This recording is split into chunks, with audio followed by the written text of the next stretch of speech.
अस्सलामु अलैकुम रहमतुल्लाहि वबरकातुहू। मैं हूं आपका तबीब और रूहानी मुआलिज हकीम अक्कास।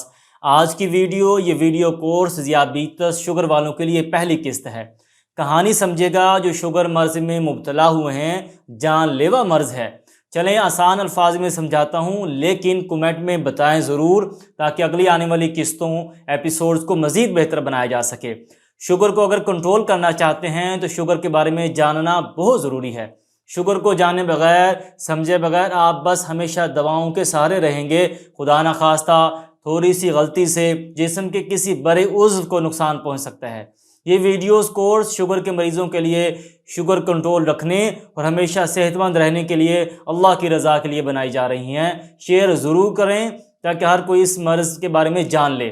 खून में ग्लूकोज़ की ज़्यादती से होने वाले मर्ज़ को अंग्रेज़ी ज़ुबान में डायबिटीज़ मुलाइटस कहते हैं और इसका मतलब हुआ काफ़ी मिकदार में मीठे पेशाब का खारिज होना। उर्दू में ज़ियाबीतस शकरी या सिर्फ ज़ियाबीतस या शुगर कहते हैं। अब सवाल यह है, ज़ियाबीतस है क्या? जो कुछ हम खाते हैं उसका ज़्यादा हिस्सा ग्लूकोज में तब्दील होता है। ग्लूकोज एक किस्म की शुगर यानी उर्दू में कहें तो शक्कर है, जिसे हमारे जिस्म एनर्जी यानी तवानाई बनाने के लिए इस्तेमाल करता है। हर लम्हा हर वक्त हमारे खून में ग्लूकोज मौजूद रहते हैं, गर्दिश करते रहते हैं। नेक्स्ट वीडियो का इंतज़ार करें। अल्लाह हाफिज़।